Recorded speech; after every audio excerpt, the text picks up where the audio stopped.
2 अगस्त 1999 रात का समय था। टाइम लगभग 1:50 हो रहा था। आसमान पर काले बादल छाए हुए थे और लगातार बारिश हो रही थी। हवा में एक अजीब सा सन्नाटा था, जैसे प्रकृति खुद किसी अनहोनी की चेतावनी दे रही हो। ट्रेन के डिब्बों के अंदर हजारों यात्री गहरी नींद में सो रहे थे। कोई फौजी छुट्टी पर घर जा रहा था, कोई मजदूर महीनों बाद अपने परिवार से मिलने की उम्मीद लिए सफर कर रहा था, तो कोई माँ अपने छोटे बच्चे को सीने से लगाए बैठी थी। सब कुछ सामान्य था, लेकिन ये शांति ज्यादा देर तक रहने वाली नहीं थी। जिस पटरी पर एक ट्रेन दौड़ रही थी, उसी पटरी पर सामने से दूसरी ट्रेन भी पूरी रफ्तार से आ रही थी। दोनों ड्राइवरों को ग्रीन सिग्नल दिखाई दे रहा था, लेकिन ये ग्रीन सिग्नल सुरक्षा का नहीं बल्कि विनाश का संकेत था। दोनों ट्रेनें लगभग 100 किलोमीटर प्रति घंटे की रफ्तार से एक दूसरे की ओर बढ़ रही थीं। हजारों टन लोहे का वजन और हजारों जिंदगियां एक ही पटरी पर आमने सामने आ चुकी थीं। कोई चेतावनी नहीं, कोई बचाव नहीं, और फिर एक ऐसा धमाका हुआ जिसने सब कुछ खत्म कर दिया। ये भारत के इतिहास की सबसे दर्दनाक रेल दुर्घटनाओं में से एक थी,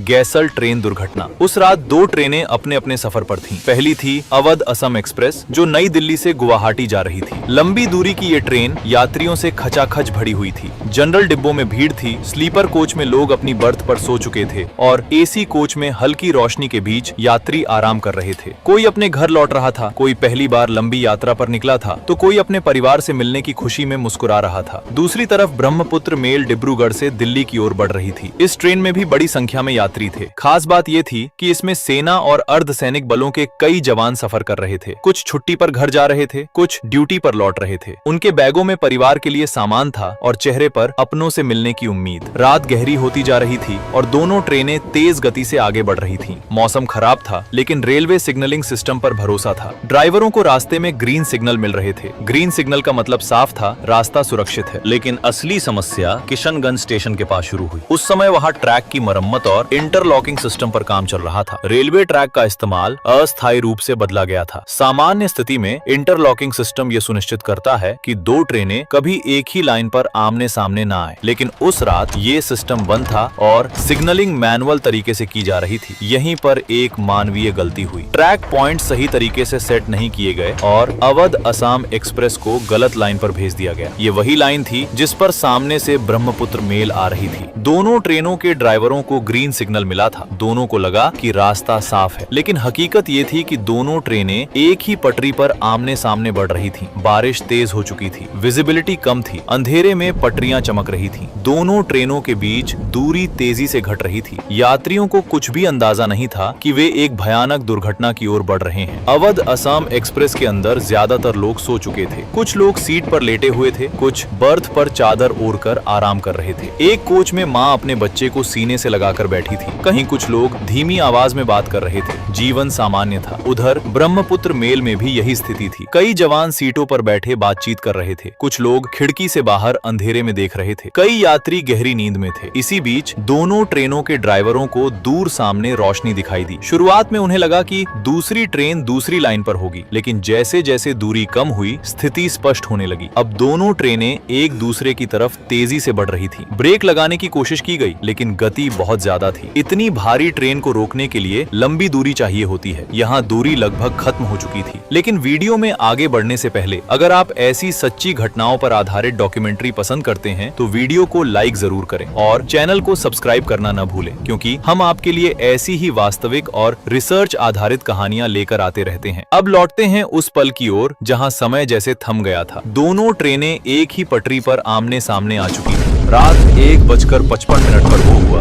जिसने सब कुछ बदल दिया। दोनों ट्रेनें टकरा गईं। टक्कर इतनी भीषण थी कि दोनों इंजनों के हिस्से बुरी तरह क्षतिग्रस्त हो गए। कई डिब्बे एक दूसरे के अंदर घुस गए। पीछे के डिब्बे आगे की ओर चढ़ते चले गए। यात्रियों को संभलने का मौका तक नहीं मिला। टक्कर के तुरंत बाद अफरा तफरी मच गई। कुछ यात्री सीटों से गिर गए, कुछ मलबे में फंस गए। कई डिब्बों के दरवाजे जाम हो गए। लोग बाहर निकलने की कोशिश कर रहे थे। इसके बाद आग भी लग गई। डिब्बों में आग फैलने लगी। बारिश हो रही थी, लेकिन आग बुझ नहीं पाई। धुआं फैलने लगा और हालात और गंभीर हो गए। आसपास के गांवों के लोग तेज आवाज सुनकर जाग गए। वे टॉर्च और लालटेन लेकर रेलवे ट्रैक की तरफ दौड़े। घटना स्थल पर पहुंचते ही उन्होंने घायलों की मदद शुरू कर दी। बिना किसी उपकरण के लोग डिब्बों से यात्रियों को निकालने की कोशिश करने लगे। कुछ घंटों बाद रेलवे, पुलिस और सेना की टीमें मौके पर पहुंची। गैस कटर से डिब्बों को काटा गया। मलबे में फंसे लोगों को निकाला गया। बचाव कार्य कई घंटों तक चलता रहा। सुबह होते होते हादसे का पूरा दृश्य सामने आया। चारों तरफ मलबा था, टूटे डिब्बे थे, और घायल यात्रियों को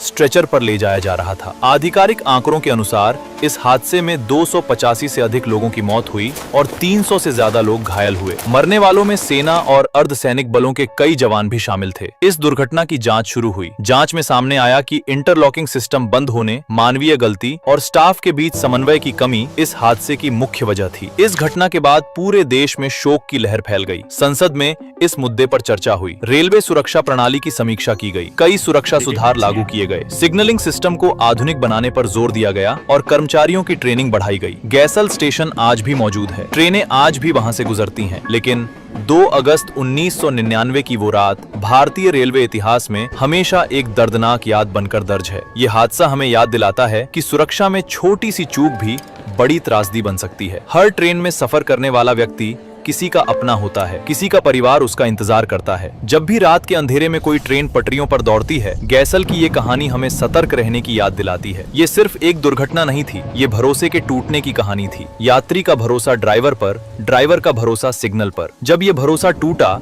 तब इतिहास की सबसे दर्दनाक रेल त्रासदियों में से एक घटित हुई। 2 अगस्त 1999 की वो रात आज भी भारतीय रेलवे के इतिहास में एक काली रात के रूप में याद की जाती है। और ये कहानी हमें यही सिखाती है, सुरक्षा कभी भी समझौते का विषय नहीं हो सकती, क्योंकि हर सफर किसी की जिंदगी से जुड़ा होता है।